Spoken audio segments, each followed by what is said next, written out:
Physics के सबसे magnetic chapter में मास्टर बनने के लिए तैयार हो? बोर्ड एग्जाम्स में इस चैप्टर से डायरेक्ट सवाल आते हैं और आज यहाँ स्टडी माफिया पर हम इससे बिल्कुल क्रिस्टल क्लियर करने वाले हैं। तैयार हो जाओ क्योंकि इसके बाद आपका एक भी डाउट नहीं बचेगा। हेलो चैंपियंस, और आप सबका स्वागत है। कैसी चल रही है आप सबकी पढ़ाई?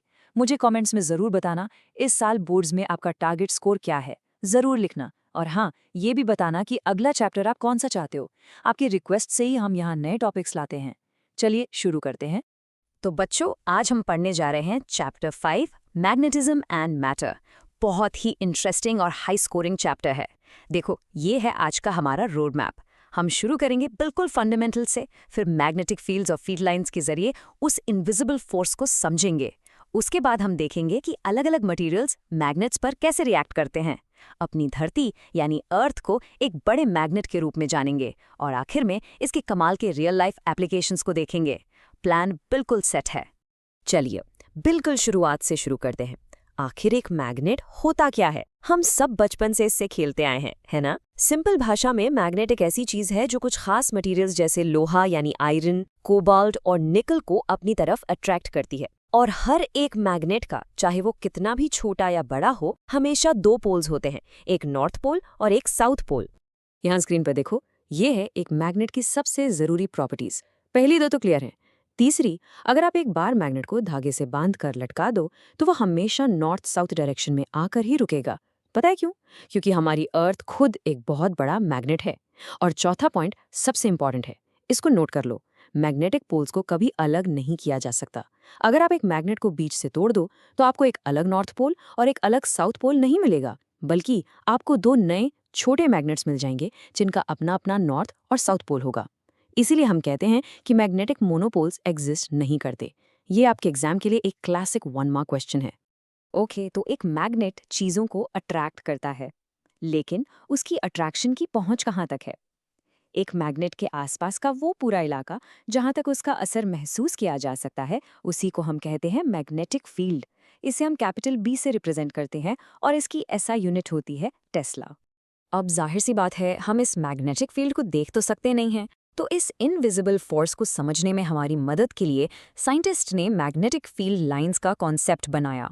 ये इमेजिनरी लाइंस हैं, ये सच में एग्जिस्ट नहीं करती, लेकिन फील्ड की डायरेक्शन और स्ट्रेंथ को दिखाने के लिए बहुत ही ज़्यादा यूजफुल हैं। इसे ऐसे सोचो, अगर आप एक छोटा सा आज़ाद नॉर्थ पोल किसी मैग्नेटिक फील्ड में रख दो तो वो जिस रास्ते पर चलेगा वही रास्ता एक मैग्नेटिक फील्ड लाइन को रिप्रेजेंट करता है।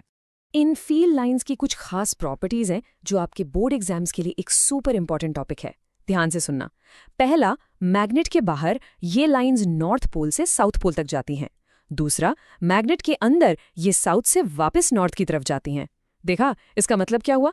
ये कंटिन्यूअस बंद लूप बनाती हैं, जो कि इलेक्ट्रोस्टैटिक फील्ड से एक बहुत बड़ा डिफरेंस है। और गोल्डन रूल, दो फील्ड लाइंस कभी भी एक दूसरे को काट नहीं सकती। क्यों नहीं? क्योंकि अगर वो ऐसा करती हैं तो जहां पर वो काटेंगी उस पॉइंट पर मैग्नेटिक फील्ड की दो अलग अलग डायरेक्शंस हो जाएंगी, जो कि फिजिकली पॉसिबल ही नहीं है। बच्चों, एक बार मैग्नेट को मैग्नेटिक डाइपोल की तरह सोचना बहुत काम आता है। जब आप इस डाइपोल को किसी बाहरी मैग्नेटिक फील्ड में रखते हो तो उस पर एक घुमाने वाली फोर्स लगती है जिसे हम टॉर्क कहते हैं। ये टॉर्क मैग्नेट को घुमाकर फील्ड के साथ अलाइन करने की कोशिश करता है। इसका फॉर्मूला है tau equals mb sin theta, और इस सिस्टम में जो पोटेंशियल एनर्जी स्टोर होती है वो दी जाती है u equals negative mb cos theta से। ये दोनों फॉर्मूलाज न्यूमेरिकल प्रॉब्लम्स सॉल्व करने के लिए आपके बेस्ट फ्रेंड्स हैं, तो इन्हें हमेशा याद रखना। चलो अब आगे बढ़ते हैं इस चैप्टर के सबसे इम्पॉर्टेंट हिस्सों में से एक पर, जहां से 3 मार्क का क्वेश्चन आने के चांसेस बहुत ज्यादा होते हैं। देखो, सारे मटीरियल्स मैग्नेटिक फील्ड्स में एक जैसा रिएक्ट नहीं करते। उनके बिहेवियर के बेसिस पर हम उन्हें 3 मेन कैटेगरीज में बांटते हैं: डायामैग्नेटिक, पैरामैग्नेटिक और फेरोमैग्नेटिक। ये टेबल सब कुछ बिल्कुल साफ साफ बता देती है। चलो एक एक करके समझते हैं। सबसे पहले डायामैग्नेटिक मटीरियल्स। ये एक्चुअली मैग्नेटिक फील्ड से हल्का सा रिपेल होते हैं, यानी दूर जाते हैं। इनकी ससेप्टिबिलिटी, ये छी का सिंबल जो है, नेगेटिव होती है। इसका मतलब ये मैग्नेटाइज होने का विरोध करते हैं। इसके एग्जाम्पल्स हैं कॉपर और सिल्वर। फिर आते हैं पैरामैग्नेटिक मटेरियल्स। ये मैग्नेटिक फील्ड्स की तरफ थोड़ा सा वीकली अट्रैक्ट होते हैं। इनकी ससेप्टिबिलिटी छोटी होती है लेकिन पॉजिटिव, मतलब ये थोड़ा बहुत मैग्नेटाइज होना चाहते हैं। एल्यूमिनियम और ऑक्सीजन इसके अच्छे एग्जाम्पल्स हैं। और आखिर में आते हैं सुपरस्टार्स, फेरोमैग्नेटिक मटेरियल्स। ये बहुत ही स्ट्रांगली अट्रैक्ट होते हैं।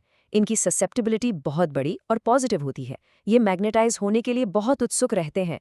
इन्हीं से हम परमानेंट मैग्नेट्स बनाते हैं, जैसे कि लोहा और निकल। इस टेबल का स्क्रीनशॉट जरूर ले लेना, रिवीजन के लिए ये लाइफ सेवर है। अब ये जो फेरोमैग्नेटिक मटेरियल्स है ना, इनका बिहेवियर थोड़ा इंटरेस्टिंग और कॉम्प्लेक्स होता है। जब आप इन्हें मैग्नेटाइज करते हो और फिर डीमैग्नेटाइज करने की कोशिश करते हो, तो मैग्नेटाइजेशन बाहरी फील्ड के बदलने से पीछे रह जाता है। ऐसा लगता है जैसे मटेरियल की कोई मेमोरी हो। जब हम इंटरनल मैग्नेटिक फील्ड B और एक्सटर्नल मैग्नेटाइजिंग फील्ड H के बीच इस रिलेशनशिप का ग्राफ बनाते हैं, तो हमें एक बंद लूप मिलता है। इसी को हिस्टेरेसिस लूप कहते हैं। इस लूप से हमें दो बहुत ज़रूरी जानकारियां मिलती हैं। पहली है रिटेंटिविटी, जिसे आप मटेरियल की याददाश्त समझ सकते हो। ये वो बचा हुआ मैग्नेटिज्म है जब आप एक्सटर्नल फील्ड को बंद कर देते हो। दूसरी है कोअर्सिविटी। इसे आप मटेरियल की जिद समझ लो। ये वो रिवर्स मैग्नेटिक फील्ड है जो आपको लगाना पड़ता है उस बचे हुए मैग्नेटिज्म को बिल्कुल खत्म करके जीरो पर लाने के लिए। इन दोनों की डेफिनेशंस एग्जाम में बहुत पूछी जाती हैं। उसी जिद यानी कोअर्सिविटी के बेसिस पर हम फेरोमैग्नेटिक मटेरियल्स को सॉफ्ट या हार्ड में क्लासिफाई कर सकते हैं। सॉफ्ट मैग्नेटिक मटेरियल्स की कोअर्सिविटी कम होती है। इन्हें मैग्नेटाइज करना आसान होता है और सबसे इंपॉर्टेंट, डीमैग्नेटाइज करना भी आसान होता है। इस वजह से ये इलेक्ट्रोमैग्नेट्स और ट्रांसफॉर्मर कॉइल्स जैसी चीजों के लिए परफेक्ट हैं, जहां आपको मैग्नेटिज्म को ऑन और ऑफ करना होता है। वहीं दूसरी तरफ हार्ड मैग्नेटिक मटेरियल्स की कोर्सिविटी बहुत ज्यादा होती है। इन्हें मैग्नेटाइज करना मुश्किल होता है, लेकिन एक बार कर दिया तो ये हमेशा मैग्नेटाइज रहते हैं। इसलिए ये परमानेंट मैग्नेट्स बनाने के लिए आइडियल होते हैं। चलो अब बात करते हैं हमारे आसपास की सबसे बड़ी मैग्नेट की, हमारी प्लैनेट अर्थ। हाँ, हमारा प्लैनेट एक बहुत बड़ी बार मैग्नेट की तरह बिहेव करता है, जो एक ऐसी मैग्नेटिक फील्ड बनाता है जो स्पेस में दूर तक फैली हुई है। और ये फील्ड बहुत ज़रूरी है। ये एक शील्ड की तरह काम करती है जो हमें सूरज से आने वाली हार्मफुल रेडिएशन से बचाती है। किसी भी जगह पर अर्थ के मैग्नेटिक फील्ड को डिस्क्राइब करने के लिए हम दो की मेजरमेंट्स का इस्तेमाल करते हैं। पहला है मैग्नेटिक डेक्लिनेशन। ये सिंपली असली जियोग्राफिक नॉर्थ पोल और उस डायरेक्शन के बीच का एंगल है जिधर कंपास की सुई पॉइंट करती है, यानी मैग्नेटिक नॉर्थ। दूसरा है एंगल ऑफ डिप या इंक्लिनेशन। ये बताता है कि अर्थ की मैग्नेटिक फील्ड लाइंस जमीन के हॉरिजॉन्टल लेवल से कितना एंगल बना रही हैं। एंगल ऑफ डिप इस बात पर डिपेंड करता है कि आप प्लैनेट पर कहाँ हैं। मान लो अगर आप मैग्नेटिक इक्वेटर पर खड़े हो तो डिप एंगल 0 डिग्रीज होगा और एक कंपास की सुई बिल्कुल हॉरिजॉन्टल रहेगी। लेकिन जैसे जैसे आप पोल्स की तरफ जाओगे, ये एंगल बढ़ता जाएगा जब तक कि आप मैग्नेटिक पोल्स पर ना पहुंच जाओ, जहां डिप एंगल 90 डिग्रीज होता है। वहां सुई आपसे सीधे जमीन के अंदर पॉइंट करेगी। तो हमने काफी थ्योरी कवर कर ली है, लेकिन ये सब असल दुनिया में कहाँ काम आती है? सच तो ये है कि मैग्नेटिज्म के एप्लीकेशंस हमारी रोज की जिंदगी में हर जगह हैं।